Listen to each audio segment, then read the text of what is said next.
Mama's recipes passed from the top plate. Told me don't flip it when the truth ain't straight. Messiah walked it, he left a foot trace. 6 grind, 7th rest, that's a holy embrace. 7th day rhythm, frame it in your heart. World flipped the script, tore its day apart. Sunday creeping, but that ain't the spark. Messiah showed the way, his steps left a mark. Hop the scriptures, flipping pages like a flip phone. Prophet's voice echoes, makes it that stone. Sun up, sun down, keep it in the zone. The ancient path paved, not man-made on its own. Tradition breaking walls, shaking system built on sand. Sabbath holding steady, that's the Father's brand. Don't bend, fold, this a pure command. Every command's legit, this the holy strand. Rome switched the day, now watch the spin zone. Took his ways, branded anyone unknown. Original still, no remix thrown. Reflect in the light, Sabbath stone. 7 day rhythm, frame it in your heart. World flip the script, tore its day apart. Sunday creeping, but that ain't the spark. Messiah showed the way, his steps left a mark.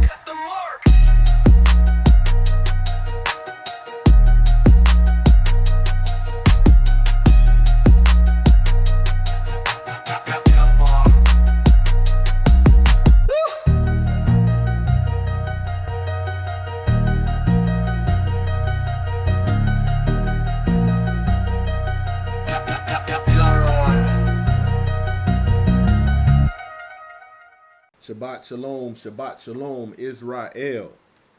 Man, I hope everybody is having a blessed day of rest, and I hope you have strived to enter into that rest that the Most High Yah has set apart. You know, the title of today's teaching is Men Must Debate Thy Cause. There is a lot of things going on in the world. There's a lot of different agendas. There's a lot of spiritual warfare. There is a lot of lies wrapped up in the midst of a little bit of truth, and then a concoction of lies that have caused people to be sucked in to demonic messages and demonic things that are against the righteousness of the Most High Yah. And if men don't stand up and debate thy cause, man, the truth will be diminished. The truth will cease in this land where the word says the spirit of truth the world, cannot receive because it does not know him. Man, it's just going to get worse and worse. We have men out here, doing lectures in high schools and colleges trying to prove how men can have a baby and all kind of foolishness. And people's mind are completely jacked up in this, packaging of lies, branding of lies. Religion is another one, full of a lot of witchcraft, full of a lot of deceit, full of a lot of manipulation, full of a lot of divination, and man, there's just, on this walk, when you are walking in truth and the Most High Yah is dealing with you, you're going to see so much, and you have to be prepared to defend and stand for truth as a man. Title of the message, Men Must Debate Thy Cause. Oftentimes, this is why we don't see any progress. Oftentimes, we don't see a lot of repentance. We don't see a lot of change and structure, even within our homes. Welcome to all in Shabbat Shalom, Israel. How to support the ministry? Hit the like button. A like goes a long way, helps me get ahead in the algorithm, helps get the message out there so people can understand the truthful word of Yah. Subscribe to the channel, turn your notifications on, and set to all notifications. Share this video. Share this video with a person you think that needs to hear this particular message. And if you would like to donate or give an offering, man, my Cash App is below. One thing on this channel we don't do, on this ministry we don't do, is beg people and manipulate the scriptures to, tap dance that money out of people's pockets. Man, if you're led to, you're led to. If you're not, you're not. But still stay tuned and get the fruit of the message. Agenda. In today's Shabbat message, I will be discussing the importance of righteous men debating their cause rather than running from truth. It is rooted in the idea that truth, when confronted openly, leads to justice, understanding, and growth. Here are some key reasons why. Strengthening belief through discourse, fostering transparency, promoting accountability, encouraging constructive conflict, inspiring others to act justly, uncovering the full truth, exposing lies, and promoting truth. In essence, debating one cause is not about winning or losing the argument, it's about confronting truth, seeking understanding, and inspiring others to do the same. Righteous individuals who stand firm in their beliefs and engage thoughtfully with others create an environment where the truth can be heard, examined, and acted upon. Man, if you're not willing to stand for truth as a man, you're not creating an environment where truth will be acted upon, because people will be moving according to lies. Man, when we look at Yahushua HaMashiach's dealings with the Pharisees and them calling him out, on several different things, they was always exposed as hypocrites or being double-minded, being unstable in their ways. He didn't duck and dodge no smoke. He didn't say, man, the Pharisees is coming after me, man. I'm not gonna have nowhere to sleep. I ain't gonna have no meal tonight because if I go against them, there's a chance that I could lose. No, he stood for it every time. So we gotta have that same kind of, if we're gonna masquerade talking about, what WWJD, what would JC do? Following JC, followers of JC. How are you doing that as a man if you're not following the actual life that Hamashiach lived in the example that he set?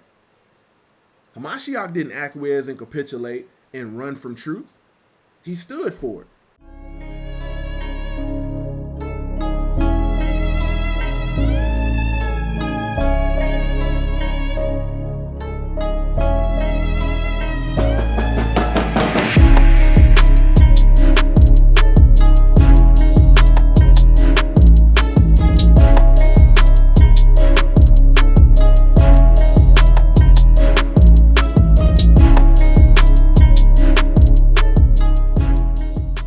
Why are we here today? Exodus chapter 20, verses 8 through 11.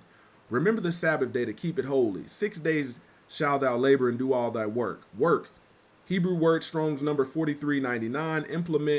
Employment, public business, occupation, industrious public service. But the seventh day is the Sabbath of Yahweh. In it thou shalt not do any work, thou nor thy son, nor thy daughter, thy manservant, nor thy maidservant, nor thy cattle, nor thy stranger that is within thy gates. For in 6 days Yahweh made the heaven and the earth and the sea and all that is in them, and rested on the seventh day. Wherefore Yahweh blessed the Sabbath day and hallowed it. Exodus 31:13. Speak thou also unto the children of Israel, saying, Verily my Sabbaths you shall keep, for it is a sign between me and you throughout your generations, that you may know that I am Yahweh Elohim that doeth sanctify you. Luke chapter 4, verse 14 through 16. And Yahshua returned in the power of the Spirit into Galilee, and there went out a fame of him through all the region round about. And he taught in their synagogues, being glorified of all. And he came to Nazareth, where he had been brought up, as his custom was. He went into the synagogues on the Sabbath day and stood up for to read. Man, this alone, I'm going to show you a video of an actual biblical debate. And man, there's only been, outside of Hamashiach, in this modern day time, man, I only know of 2 or 3 men. I know Pastor Roberts, Pastor Young, and Pastor Dow that have actually at some point had a structured, moderated debate. And I'm not saying there's not more out there, but oftentimes what we see is theatrics and entertainment. You're not actually looking at a structured debate. You're looking at a lot of stonewalling. And this topic on why we're here today, of keeping the 7th day Sabbath, that's a controversial topic. But man, you throw a rock and hit one of these pulpit pimps and not one of them won't debate it. They won't stand on it. They won't come defend first day Sunday worship. Why? Because the people are being deceived and they're making a lot of money off of it. But the Most High Yah, is going to deal with that. So in order to get the truth out of here, from each one of these messages, man, you don't know who out there across the world that has access to YouTube can see this message and realize, oh, snap, they can be led, to turn towards Yahweh, and seek out his face and seek out his truth. But if all men submit themselves to teaching lies and all of this stuff, everybody's going to be deceived. And this is why only a remnant is going to be saved, because when you think about all the men mentioned in the book, not all the men, majority of the men weren't counted as righteous. There was only a remnant of men throughout the book that was actually counted as righteous.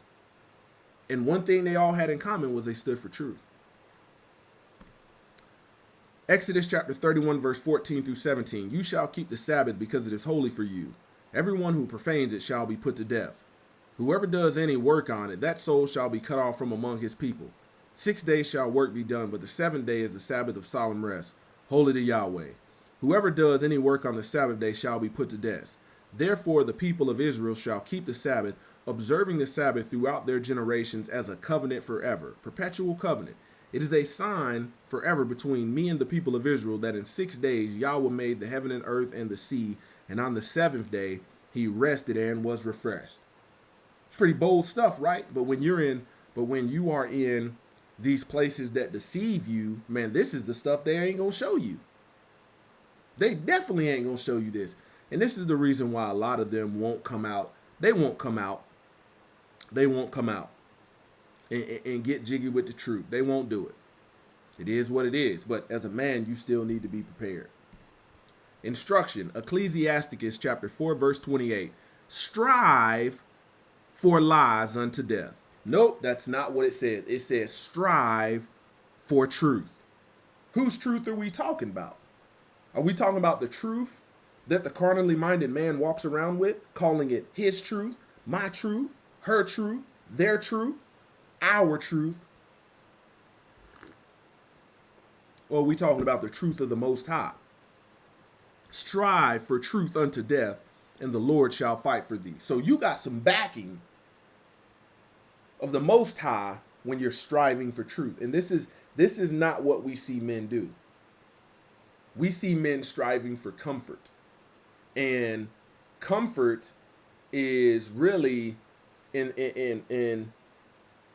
the world, lies are what's going to comfort that flesh. We see men striving for comfort, partaking in lies rather than striving for truth. Proverbs 25, verse 9 through 10.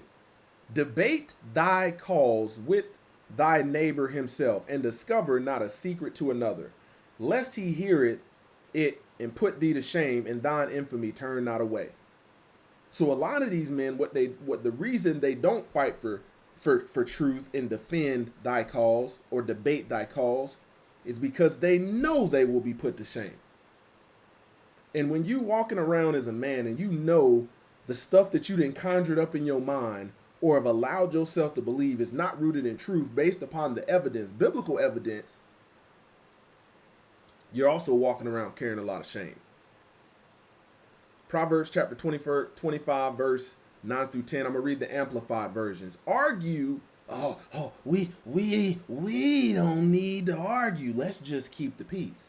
Wait a minute. How do you want to keep the peace in the midst of lies, deception, and rebellion? The Ruach HaKodesh won't allow it. Argue your case with your neighbor himself before you go to court, and do not reveal another secret, or he who hears it will shame you. And the rumor about you and your actions in court will have no end. Well, let's agree to disagree. No, let's drive the issue. Let's get to the bottom of it. Because at the end of the day, man, if we get to the truth, people can be edified, right? Doesn't the book say there are people out there ever learning and never able to arrive at the knowledge of truth? So no, we ain't gonna agree to disagree. We gonna get down to the nitty gritty. Let's get down to the bottom. Oh, it's just ungodly. We shouldn't be arguing. Well, it's obvious that somebody doesn't have the Ruach HaKodesh. It's obvious that somebody ain't got the truth. And really, the reality is, man, they've taken the Bible, okay, the early manuscripts, and even during the canonization, man, they inserted lies, added on stuff to the original manuscripts because it was considered a cliffhanger, and they said we don't like the way this ends. But there's just so much stuff to uncover, and the book tells you, man, the penmanship of the scribes is in vain. Ain't nobody pointing this stuff out. Where's the vanity that the scribes put in there? And you have to argue this case. Now you've got arguing in a constructive, controlled setting versus arguing in a out of control setting. And I'm not promoting arguing in a out of control setting. You know, there's structure, there's protocol to this. Let's keep going. Man, I'm gonna play this example of a debate, and you can go on YouTube and watch any example of debate. When it comes to religious debates, you're not actually watching debates because they have no moderator. You know, they're in somebody else's territory rather than neutral territory, and they're just getting berated by the followers that have favored one person, and they really don't care about truth. You know, when you watch a lot of them, you're really not watching a debate. A lot of times when you see these people on YouTube and they're like live debate, you know, or whatever topic, man, oftentimes these men ain't even debating stuff that's biblical. They're debating stuff that's religious against it's two religious views that are unbiblical coming against one another. And it ain't even biblical. And you're not looking at somebody who is neutral, moderating, controlling time. You see a lot of yelling, a lot of talking over, and a lot of foolishness. And don't let that be don't let yourself be deceived into thinking that is debating.cause. I'm going to show you an example of debate in this video, and you can look up a high school debate, a debate team, and you will see how things are debated in a manner that gets the point across. Anytime where it's not structured like that, you're not going to get your point across because the setting of it is not to get the evidence out there. It becomes a pissing match. So let's watch this right here. Good evening. My name is Rhonda, and I'm an elder here at Jacobswell Church, and I just want to welcome you to our debate tonight.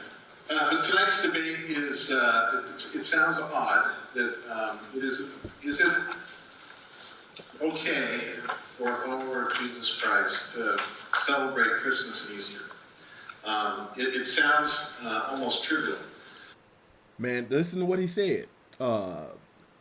So this is Robert Young, and he said, he's debating, is it okay for a follower of, he says Christ to keep Christmas and Easter? That's the topic of the debate. All right, we'll continue. For most of us, if we've been born and raised in the church, or even just in the United States of America, we think that that's like a no-brainer. You just go and you celebrate. In fact, I think, as Pastor Dow puts it, that's two of the three pillars, he says, of Christianity: Christmas, Easter, and Sundays, right? Is that your saying there? And our hope tonight is to look into Scripture and to see we both come from different perspectives on this. I am of the opinion that it is a good and right thing to do. Pastor Dow has a different... Now, he said, I am of the opinion that is the right thing to do. And we got to get down, at the end of the day, man, nobody is getting saved or obtaining eternal life based upon our carnal opinions. So we got to get down to the truth, and this is an example of a structured debate. Opinion that he'll certainly give it. But we want to do this in the spirit of investigative truth We want God Investigative to be glorified in this. We know that God is not to be trifled with. We're reminded of the times where God's people have tried to do their own thing with worship. Well, it's all ready. Go ahead and drop the mic because he pretty much preached for me. He conceded the debate already from the very beginning. So I guess all there's left for me to do is to go ahead and inform you in reference to where this thing comes from, the sources, your sources, that actually explain where Christmas come from, and also the idea of is it okay for us to make a feast to the Lord? Make a feast to the Lord. Now, in John 5th chapter, it speaks about exactly what Mr. Young brought up about the Feast of Dedication. And of course, that was a time of war because of the Greeks. The Greeks were actually abusing our people. We don't eat pork, we don't do those things, the same thing that our ancient people have done before. And with that in mind, they rose up in arms and they conquered their enemies. They slaughtered their enemies. They slaughtered their enemies, and they themselves called it a feast to the Jews, or feast of the Jews. Now, what's happened with Christmas, because the associations with Christmas is so linked to heathenism and so linked to paganism that the scriptures teaches us that we ought to not learn the ways of the heathen according to Jeremiah chapter 10.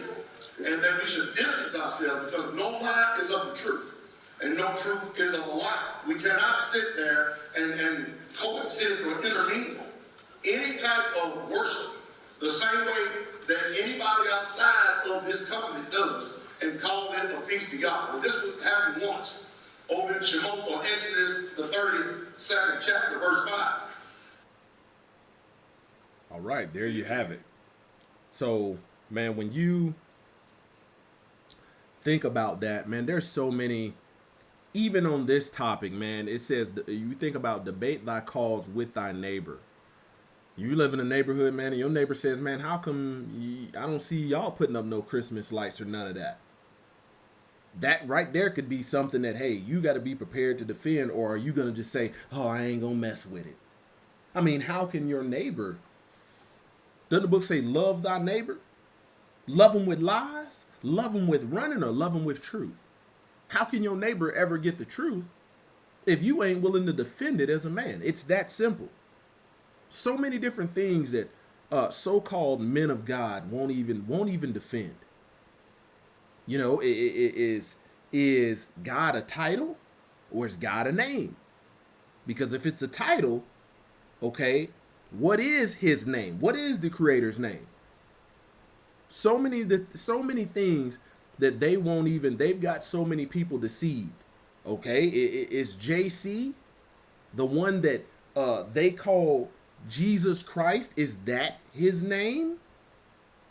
Or was that a name given to him by the heathens, by the Goyim, by the Gentile? These men will not stand on anything. And I have to, I tell you, man, you can respect and have, you know, a certain level of respect for a man that will stand for what he believes. You know, even if it is wrong, the fact that you are willing to stand for it. But we got a lot of so-called men of God out there that won't stand for nothing because it comes down to this. They rather run to their little cubby holes and stick to their truth instead of standing on the Most High Yah's truth. Man, it's going to come a time in these last days where you're going to see, you know, some outright foolishness. I think they got a video of Lil Baby out there, you know, a rapper that these young people like, and he's wearing pink dresses, short dresses, butt cheeks out dresses. So this stuff is being normalized, and as a man, you're going to have to stand on it, or your home is going to be taken over. You going to let these jokers define how people's conduct in your house runs? The boys that you raising is moving? Because that's who they're following, being led by Hasatan, if you don't stand for truth. Another man might come to say to you, hey, you need to let your son wear a dress. Ain't nothing wrong with it. Everybody else in the world is doing it. And in that moment, man, you need to be prepared to stand for it. Instructions. Psalms 119, 142. Thy righteousness is an everlasting righteousness. Okay, you ain't gonna be able to say, well, the times have evolved. No, thy righteousness is an everlasting righteousness. Everlasting. Man, doesn't lose consistency. Doesn't lose flavor. And thy law is the truth. You think about if we're supposed to be the salt of the earth, man, we ain't supposed to lose flavor. Salt adds flavor. And thy law is the truth. What? Thy Torah? That's what the world hates. Oh, the Torah is bad. The law is bad. Come on out and get you some. Not many men will come out and debate that. They won't do it. Psalms 119, 7-9. Thy law of the Lord is perfect, converting the soul. The testimony of the Lord is sure, making wise the simple. The statutes of the Lord are right, rejoicing the heart. The commandments of the Lord is pure, enlightening the eyes. The fear of the Lord is clean, enduring forever. The judgments of the Lord are the true and righteous altogether. Men called to righteousness. Deuteronomy chapter 6, verse 1 through 2. Now these are the commandments and the statutes and the judgments which Yahweh commanded to teach you, that you might do them in the land whether you go to possess it. Okay, so we're in a land, we're in exile.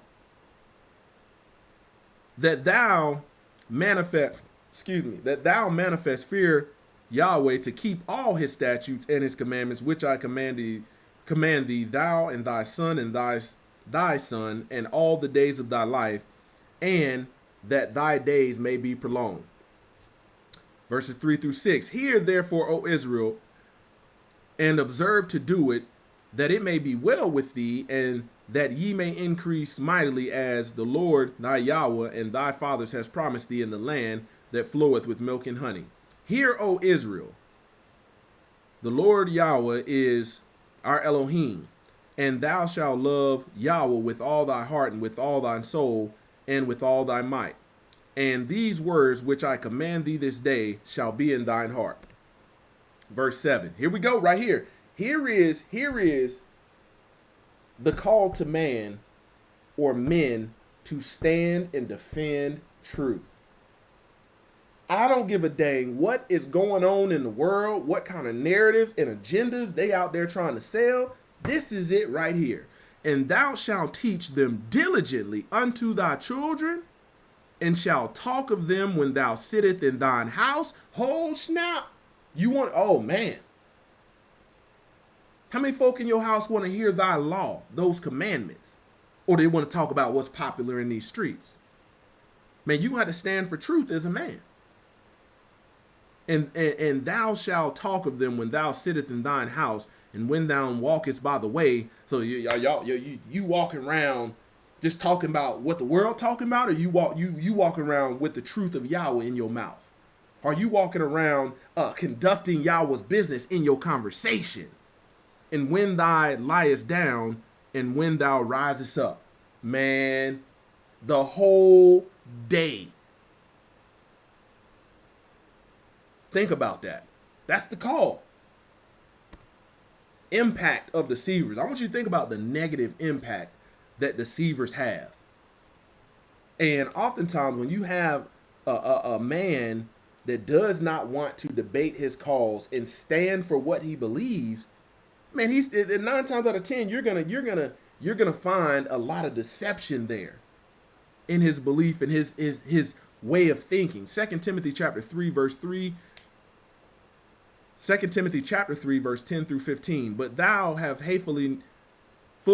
fully known my doctrine, manner of life, purpose, faith, long suffering, charity, patience, persecutions, afflictions, which came unto me at Antioch. Go read the Maccabean period. Okay. At Iconium and Lystra, what persecutions I endured, but out of them Yahweh delivered me. Yeah, and all that will live godly in Hamashiach Yahshua shall suffer persecution. So the minute you represent truth, and it is represented throughout your life in every facet, People are going to see that, and that is why you face that is why you face persecution. Because if you already on the side of Hasatan, there ain't no reason for the world to persecute you. If you ain't facing no persecution from the world, you already an agent of Hasatan. He's already working you. You the employee of the month on the side of Hasatan. But the minute your cadence, the way you walk, the way you move as a man is different, and it's different according to righteousness. Doesn't he say that we're a peculiar people? Peculiar mean different, means strange. Listen to this. But evil men and seducers shall wax worse and worse. Oh man, they gonna take over, deceiving and being deceived. If you today as a man sit up and say, you know what, I don't want to touch that, I don't want to say nothing, man, you gonna continue deceiving and being deceived. But continue thou in the things which thou have learned and have been assured of, knowing of whom thou hast learned them, and that from a child thou hast known the holy scriptures, which you are able to make thee wise unto salvation through faith, which is in Hamashiach Yahshua. So from a child, okay, in order to be taught these things from a child, you would have had to have a man, a father that was willing to stand for truth in the home from the moment he rises to the time he goes to bed, standing on it. And this is why a lot of children don't have it. This is why a lot of households don't have it. Because they got men that say, you know what, I'm gonna just settle for, an hour and a half of church on Sunday and play this religious game rather than walking in truth. And I'm telling you, they won't defend nothing. Recognizing deceit. 2 Peter chapter 3, verse 17. This is very important. You got to recognize deceit and call it out. Recognize deceit. David said, man, I hate every false way. Every way that's contrary to Yahweh, I hate.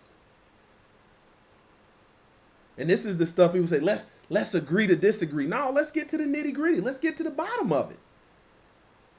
For the sake of truth. Therefore, let me warn you, beloved, knowing these things beforehand, be on guard, so that you are not carried away by error of unprincipled men who distort doctrine. Come on.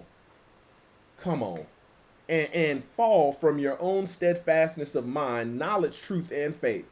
It lets you know that there are men out there deceiving, and they won't stand for what they believe. They rather hide behind a car and throw rocks instead of coming on out and getting some. 2 Thessalonians chapter 2, verse 10. And by unlimited seduction to evil, and with all deception of wickedness, for those who are perishing, because they did not welcome the love of the truth of the Basora, so as to be saved, they were spiritually blind and rejected truth that would have saved them. Think about that. So, man, you're going to have to stand for it as a man. Stand for truth.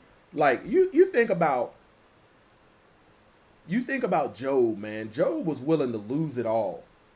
House, family, everything he had, all the wealth, he was willing to lose it all, but he wasn't finna budge.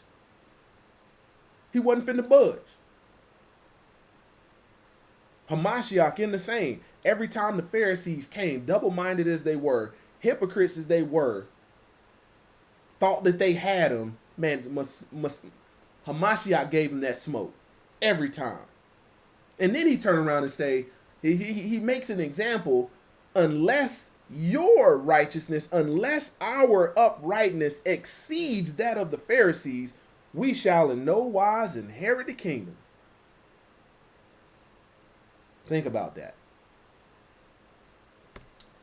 Exposing works of deceit. Ephesians chapter 5, verse 11. And have no fellowship, and have no fellowship, and have no fellowship. It don't say have fellowship, but this is the stuff people reject. And have no fellowship with the unfruitful works of darkness, but rather reprove them. but rather be friends with them, but rather have fellowship with them because it makes your flesh feel good. No, unfruitful. Strong's number G175. Barren, not yielding good, without fruit. Reprove. Strong's number G1651. Tell a fault, to confute, proving a person wrong. Admonish, convict, rebuke, convince. Oh, rub their back and tell them everything is all right and you're doing good. That's not what this says. And man, I'm telling you, you have to be a warrior. You got to be a warrior and stand on your own 2 feet as a man. I'm telling you, you got to be ready to go to war and lose it all at any time for the sake of truth. Doesn't the book tell us to be a living sacrifice? Sacrifice means to prepare for death. And this is what a lot of men run from. I'm telling you, man, if there's a spirit in you that just goes along to get along and don't want to say nothing, you better get it out of you. No, that's not what you're put here to do. That's not what you're put here to do. You're going to have to say something or you're part of the doggone problem. It's painful, but it's necessary. To tell a fault, to confute, proving a person wrong, admonish, convict, rebuke, convince.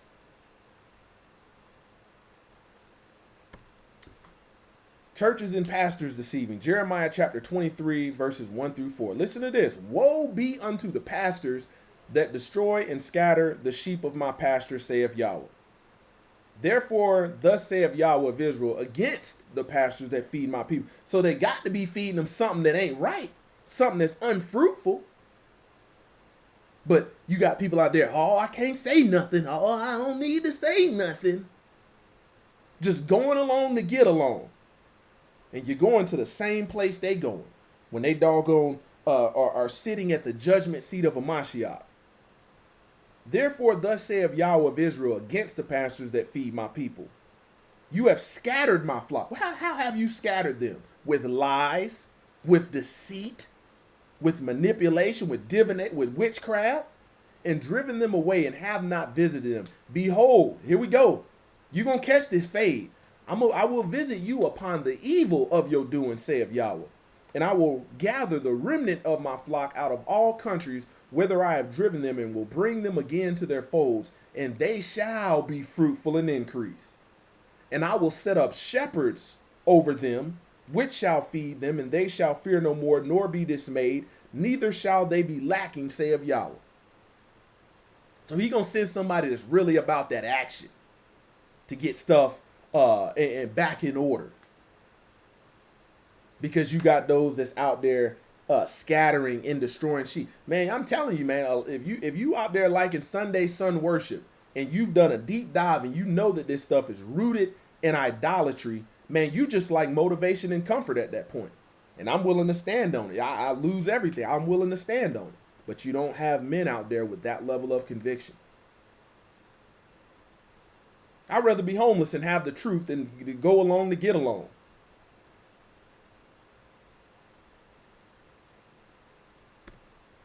Truth over feelings. Man, when you care about appeasing people's feelings as a man, and that supersedes, that takes precedence over the truth, man, you got this thing backwards.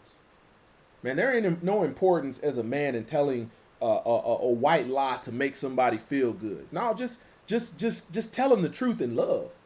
And know that even in telling them the truth in love, they may say they want the truth, but they really don't want it. Because when you deliver the truth, you're going to find out that the truth offends, just as it did biblically. Hebrews chapter 4, verse 12. For the word of Yahweh is quick and powerful and sharper than a two-edged sword. It'll cut you on both sides, piercing even to the dividing asunder of soul and spirit and joints and marrow, and is a discerner of the thoughts and intents of the heart. You reading that word? This is why people cherry pick out of the book, because they want the word that they can use to comfort their flesh, and they want motivation. They don't want conviction. But when you're reading this word of Yah, hey, those that profane the Sabbath shall be put to death. That cuts you on both sides. It's meant to. I want you to think if you cutting a piece of chicken and you got to cut in between the bone and the joint, this word of Yah will cut you the same way. And that's for the purpose of conviction. Men need to understand that standing for truth as a man is going to either convict those that have been walking in lies closer to Yahweh or push them further from him. Be prepared to lose family, friends, brothers, and sisters regardless of however religious they are. The truth and a lie will always be at war with one another. They cannot coexist in harmony and peace. They can't lay in the same bed. It starts with you. The basis for being a man of truth starts with you. The first person that you should be getting cut deeply by the word of Yahweh is you. If this does not happen and continue to happen on a continual basis, you will have no foundation of truth, no matter how religious you are. Every man should ask himself these questions. Man, who is the most wicked person on the face of this earth? Let me tell you something, man. If you're pointing fingers at everybody else instead of yourself, you already lied to yourself. Because what you just did in that fashion is say everybody else needs repentance, but I don't need it. So that's why I say it starts with you, and we got to start right there. Put yourself in them crosshairs. What did Yahweh put me here to do? That's the first question you should ask yourself. What did Yahweh put me here to do? Doesn't Ecclesiastes say to fear him and to keep the commandments? That's the whole conclusion. When it's all said and done with your life, man, it don't matter how many touchdowns, it don't matter how many 3 points, it don't matter how many soccer goals you done hit, how many hockey pucks you done hit, it don't matter how many women you done had, it don't matter how much money you got in your bank account. It comes down to the conclusion of your life. Well, did you fear him and keep his commandments? Man, I was the best dancer back in 95. Most High, y'all don't care nothing about that. Number 2, am I fulfilling that purpose, which is the purpose that the Most High Yah put us here for as men on a day-to-day basis? Am I doing it? Number 3, why do I believe what I believe? How did you come about this stuff that you say you believe in? Where did it come from? Were you programmed? Were you conditioned? Were you indoctrinated? Was it generational? See, you got to be the man that asks these questions rather than just going along with everything you've been taught. Bring everything into question. We got to examine it. Man, we cannot stand strong, defend the truth, and debate that cause if the foundation ain't right. Okay, number 4, is what I believe biblical, or is it the customs, the traditions, the doctrine of man? And then it comes down to this. Will I repent for the things that I believe that are not true according to the word of Yah? Man, I spent a lot of time early on this walk looking at stuff that, man, was near and dear to my flesh. And it just flat out wasn't the truth biblically.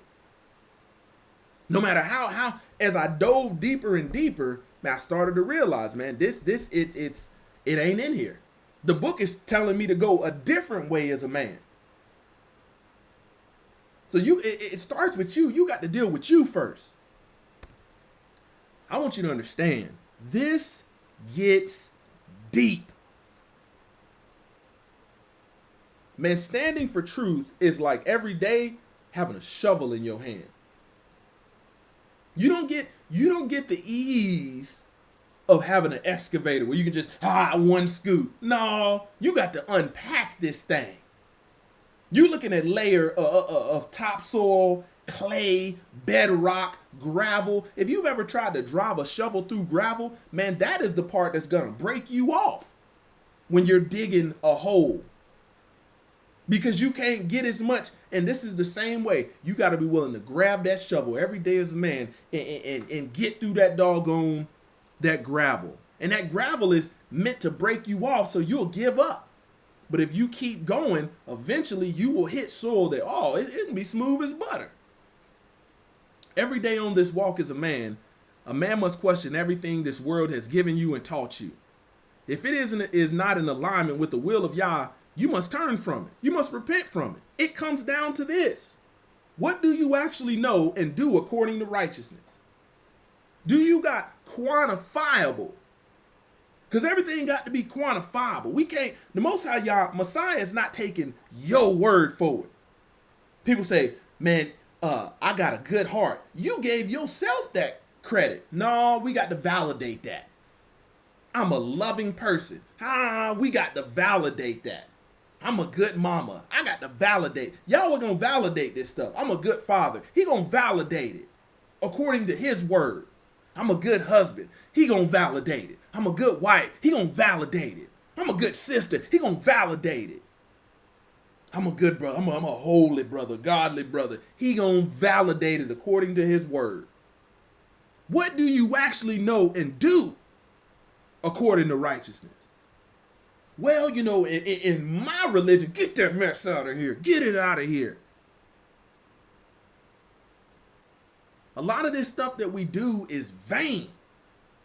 And man, we got to turn from it. If you want to see a change in these last days, especially around the areas that you move as a man and the people that you cover, you're going to have to stand on it.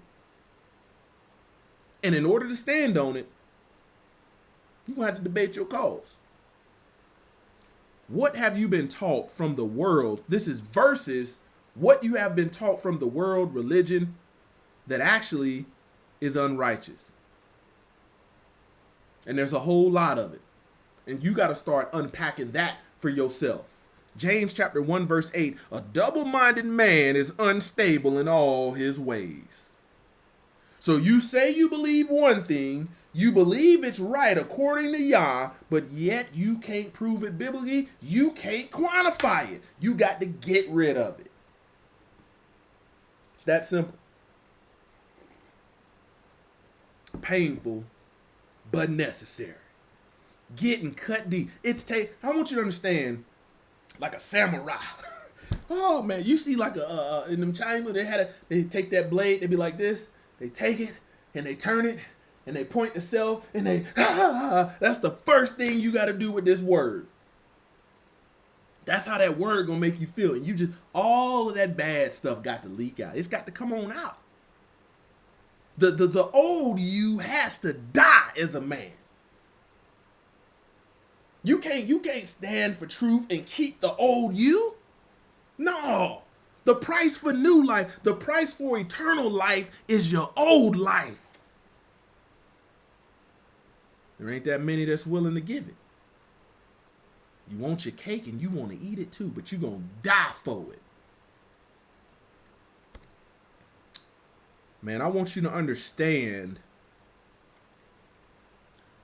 when you have a man that says he stands for truth but won't debate his cause, man, I want you to understand they chose bondage.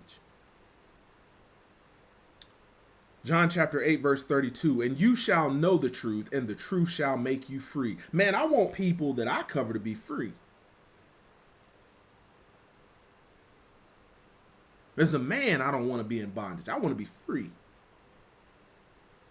Man, the price that Hamashiach paid was so we could be free. And you mean to tell me there ain't nothing in you that wants to fight for that?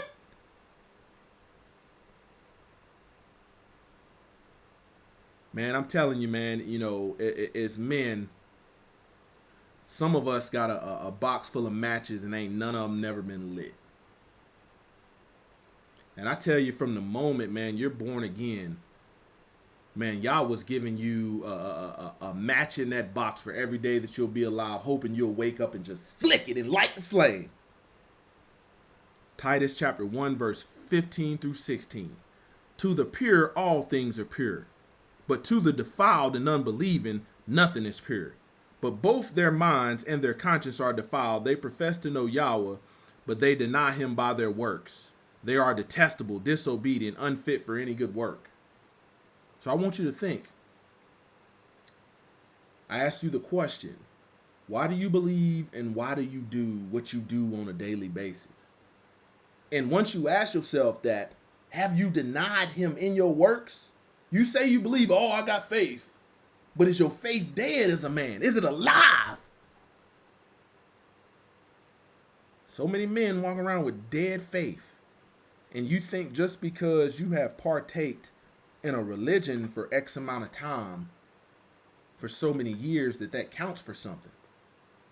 But if you've been walking around partaking in lies, your religion is filled with lies, deceit, witchcraft, all kind of foolishness and divination, man, that don't count for nothing.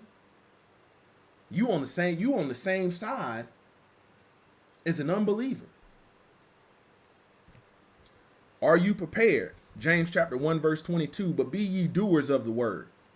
Man, I want you to understand, it's not be doers of the word when convenient. It's not be doers of the word when time permits. It's not be doers of the word when everybody else is like, okay, you can be a doer of the word.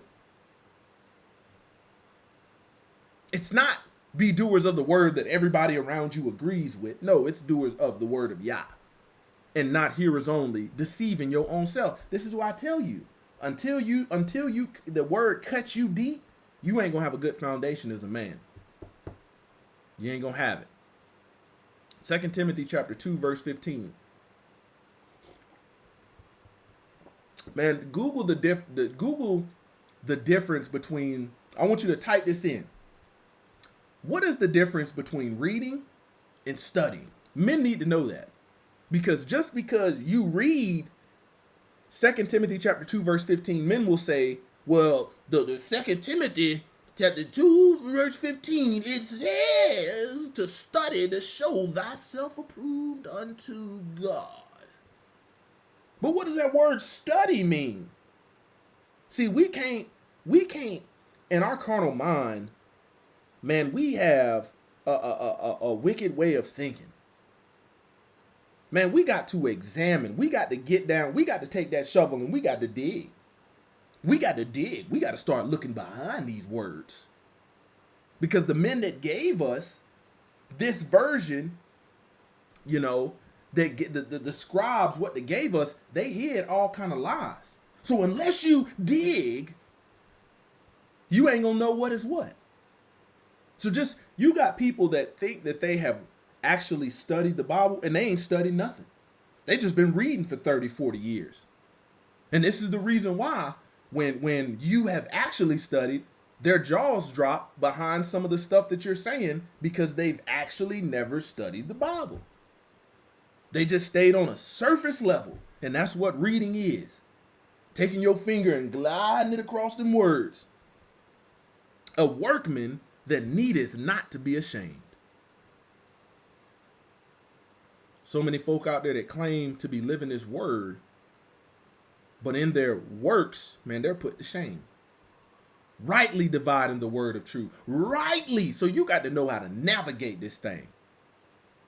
You got so many men that put that divider between the Old Testament that a Gentile, that a heathen put there well after the death and resurrection during the canonization has thrown a lot of people off.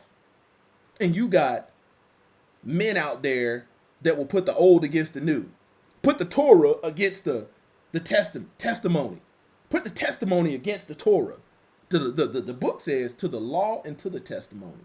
If they speak not according to this word, it's because there is no light in them. Looking at a lot of men with no light. The Spirit of truth, John chapter 14, verse 17. Even the Spirit of truth, whom the world cannot receive, because it seeth him not, neither knoweth him, but you know him, for he dwelleth in you, and shall be in you.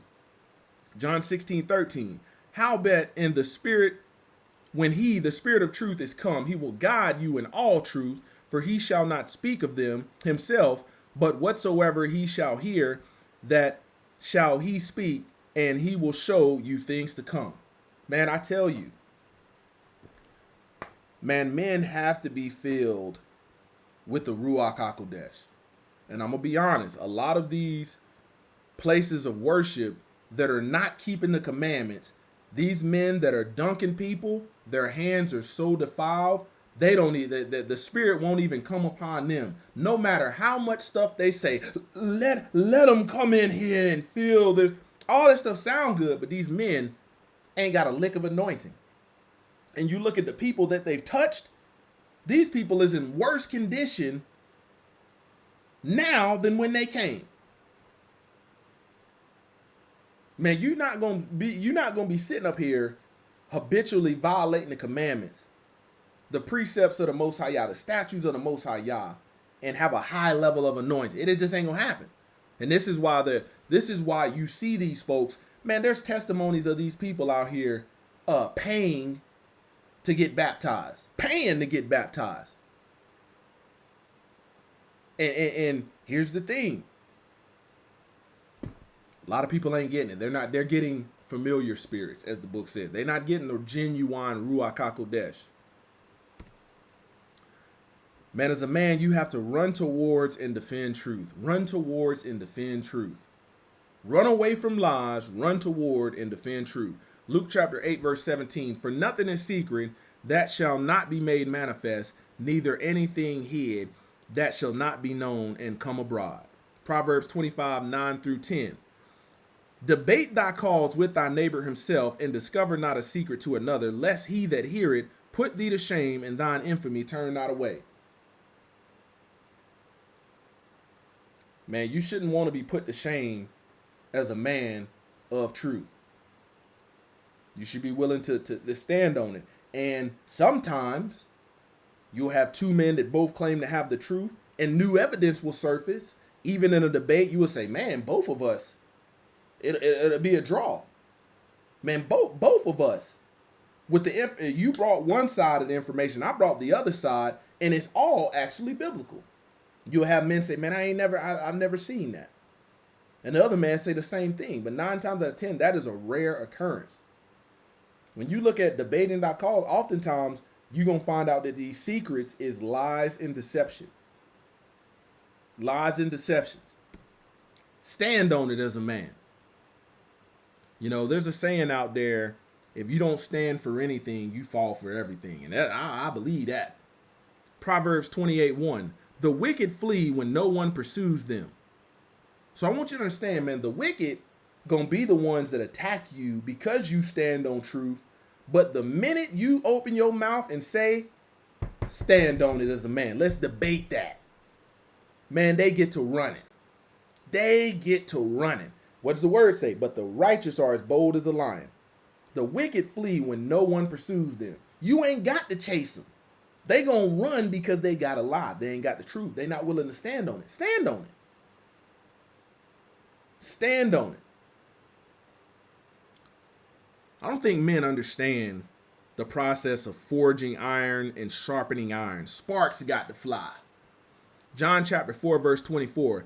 Yahweh is a spirit, and they that worship him must worship him in spirit and in truth. Man, when men won't stand on it as a man, and you masquerade as being a man of Yah, you ain't got the spirit and you ain't got truth. Because you had another man sit up and say, stand on it, and you won't even do it. You won't even, for the sake of getting the truth out there to people that have been deceived, you won't even stand on it. You got to understand, man, if you come up and you trying to waste my time talking about a man can have a baby and all of this foolishness, we gonna stand on it. I'm gonna stand on it from a biblical perspective. Because you don't know how many people that can be deceived by that foolishness can actually hear the truth when you coming from a biblical perspective, when you coming from the truth of the Most High Yah. And you'll have some man say, man, I ain't even gonna debate that. So you just going along with it. The warrior spirit. Standing on truth for a man is life. A man that knowingly submits to lies and deceit has no salvation in the kingdom. In these last days, we will see a lot. We will not see any progress or positive change in the direction of righteousness if men continue to back down and acquiesce and capitulate. Know every day that you wake up, the enemy Hasatan has launched a full-blown attack on the truth you stand for as a man. The fight will begin in your own heart if you allow yourself to be deceived and in your own house. Acquiesce, verb. Accept something reluctantly, but without protest. You ain't saying nothing. You ain't standing firm. Capitulate, verb. Cease to resist an opponent's or unwelcome demands. Surrender. How many men do that to their wives? You drag that tree up in there because she's throwing hissy fits. Oh, I'm going to just go in. Oh, I'm going to just drag it on in here one more year. Maybe next year it'll be different. No, next year going to be the same. Till you get that spirit out of you that's making you capitulate. Oh, we just going to hand out this Halloween candy one more year. It's painful because I know it ain't the truth. Oh, I'm going to put on this Easter bunny suit for the church because, you know, the pastor says I'm doing a good thing. You better get that spirit out of you. You better get it out of you. Matthew chapter 10, verse 36. A man's enemy will be the members of his own household when one believes and another does not. You got to be prepared for spiritual warfare in close quarters. This is heavy. This is heavy stuff. I want you to understand, man, when you stand for truth and you're willing to debate thy cause, man, you're backed by Yahweh. Now, if you're defending lies and going along with it, you ain't backed by Yahweh. He ain't backing you on that. I don't give a dang how much you claim to be a man of God. 1 Chronicles chapter 28, verse 20. And David said to Solomon his son, be strong and of good courage and do it. Fear not, nor be dismayed, for Yahweh, even my Elohim, will be with thee. He will not fail thee, nor forsake thee, until thou hast finished all the work of the service of the house of Yahweh. You got backing. Man, when you stand on truth, this is why the wicked flee. They don't want that smoke when you stand 10 toes down on it. And this is how you have to establish righteousness. One, you have to have dealt with self and be walking in it, and then stand for it so it can be a standard of good moral excellence, virtue that others can follow. Why men won't debate the truth? Fear of confrontation. Oh, you just want to be confrontational. No, brother, you got to lie. And you trying to deceive me with that lie as well as other people. So when a man won't defend what he stands for, he fears confrontation. Number 2, protection of ego. Oh, I'm going to save face.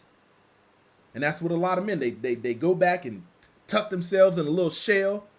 Protection of ego. Man, if your ego ain't backed by no truth, let's go ahead and get to inflating. Because that word is already said. It's sharper than a two-edged sword. What happens when you pop a balloon? It deflates. Lack of confidence. You don't have the truth. You know the stuff you got is lies. Asset protecting. This is why a lot of pastors won't stand for what they believe. They won't do a civil debate. Why? Because they know they'll lose their congregation. Their congregation will lose the congregation will hear the truth for once, rather than getting their ears tickled and being deceived. Here we go. Assessing risk versus reward. The reward is people set free, and the risk is they are exposed. They're accessing the risk versus the reward. Tactics of debate avoidance. I'm going to break this down because when you come across a man that won't stand for what he believes in the truth, and, you know, you claim the truth, I want you to understand some of these tactics of debate avoidance. Refusing to answer, introducing distraction, causing a lot of commotion, making a scene, agree to disagree, ad hominem attack, which means attacking the person rather than the substance of the argument. And oftentimes, as a man of truth, I want you to understand, when you stand for truth, you don't have to attack a person by name. Your statements, what you stand for, makes their character feel offended because it's built on falsehoods. So this is why they come. Straw man argument, misrepresenting or exaggerating an opponent's position to make it easier to attack. So rather than stating what you actually said, they will insert stuff. Well, what you said was, and that's why it's incorrect. No, that's not what I said. Making excuses, offering justifications for why one cannot engage with the topic. Well, it's godly, man. We can't even talk about that. Wait a minute. Start making excuses. Wait a minute. Stand on it. Gish gallop, overwhelming an opponent by flooding them with a barrage of rapid fire, often inaccurate arguments. So this is what happens when you look at you had the brother Ringo TV, you got War Sheep, you name them all. Whenever they are called out, this is what they do. They flood, and the same thing with Geno Jennings. When called out for an actual civil debate against somebody that is a Torah observer and understands the Torah and testimony in fullness, what do? They use the minions to berate with foolishness while they hide behind that attack. Appeal to emotions. Man, I want to go back to that Gish gallop. Man, you have some leaders throughout history that they go to war. They're leading from example. And then you have those that don't lead from example. They lead from the back. And they send their minions out and they overwhelm an opponent by flooding them with a barrage of rapid fire. By way of, anytime you've seen this on YouTube, it's been a barrage of rapid fire of videos. 8, 9, 10-hour videos and live streams. But where's the one that was initially called out? He's hiding behind that barrage. When a man won't stand for what he believes, he'll send his woman out to defend his battles. Gish gallop. Appeal to emotions, attempting to manipulate an emotional response to win an argument instead of using logical reasoning. Emotionalism. Gaslighting, manipulating a person into doubting their own thoughts, feelings, or reality. Stalling for time, using vague or repetitive answers to run out the clock. You can't even get a lot of these so-called men of God to even enter into a debate where it is timed. So we're not just going to sit up here and waste time doing all this back and forth and nobody's getting edified. We can't even get them to get to this point. But they want millions and millions of people deceived with what they believe. Minimizing the issue. Is that a heaven or hell issue? Is this something that we really need to address as followers of JC? Downplaying the seriousness of the problem to make it seem less important. I've heard a lot of these Sunday sun worship and pulpit pimps sit up and say this foolishness. You sitting up talking about I'm coming from the position of the 7th-day Sabbath that was kept biblically by the righteous, even the Messiah that was never changed, that's an everlasting covenant, is not the same as the first day, day of the sun, day of Constantine, deemed Lord's Day, deemed Resurrection Day. It ain't the same. We're not commanded to keep that. Well, brother, that ain't no that really doesn't concern. Is that a heaven or hell issue? Does that mean that one of us does not have salvation? All kind of foolishness to minimize the issue. No, this is an issue. And what it is the denial of repentance. It is the lack of wanting to repent, to turn from it. Blaming others, shifting fault for the issue to the other person. Man, when the Messiah came to Adam in the garden, what did Adam say? Man, it was that woman you gave me. He didn't say, man, I knew I shouldn't have ate that fruit. You got me. Dead to rights. No, he said it was that woman you gave me. See, I want you to understand something, man. The Most High Yah is not ducking none of us. He ain't ducking none of us. He gonna see what's in everybody's heart. So in that moment, Adam was exposed for blaming others, shifting fault for the issue to the other person. Wait a minute, Adam. Hold up. Stop. Time out. I gave you the instruction. I put you here to lead her, not for her to lead you. Well, man, blaming others. Proper debate. A proper argument takes intellectual vigor, nimbleness, and sustained attention. If carried on long enough, it can push both parties to a deeper level of understanding. That's what it. When you got one side that's ready to fight, that's generally the side that doesn't have the truth. And as a man, you got to know when to walk away, because this is somebody that don't want the truth. The minute you keep laying that truth on, and their demon is manifesting, man, you gotta, man, there's a high probability that they don't want no deliverance. They don't want repentance. If carried on long enough, it can push both parties to a deeper level of understanding. Common statements or examples to avoid debate: victim blaming. Man, that's just a racist way of thinking. Man, you address any one of these goyim, these heathens, about some of the stuff that they've done in religion, and they're going to turn around and say, you racist. When have the Israelites ever had any power in this world to be what you say? And then when you talk to you say anything to the 2 nines and 3 nines, them not even coming from the line of Shem, oh, you're being anti-Semitic. You mention anything about this community that stole the alphabet today, you're homophobic. The book says it's an abomination. You're homophobic. You're lesbian phobic. You're alphabetophobic. Man, you start talking about modesty and things like that, oh, you slut shaming. They reject virtue. Emotional abuse. The truth hurts their feelings. Telling you, man.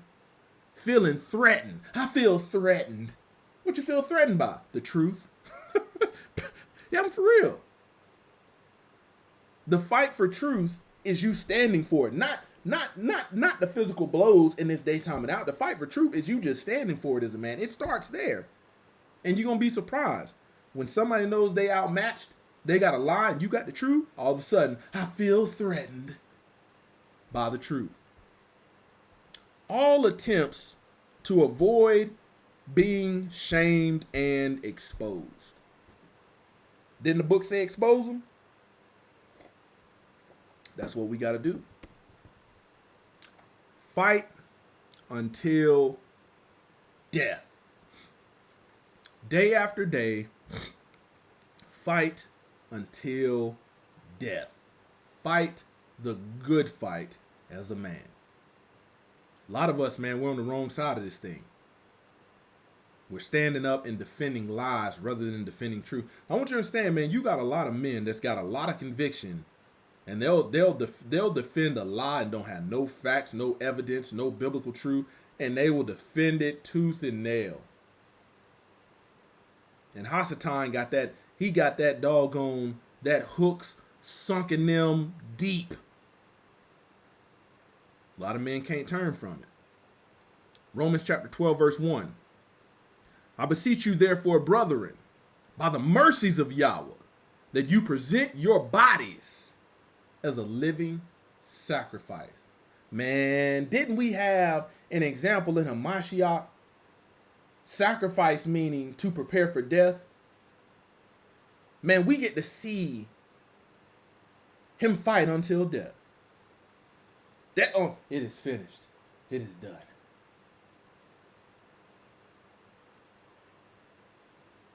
He didn't run from it.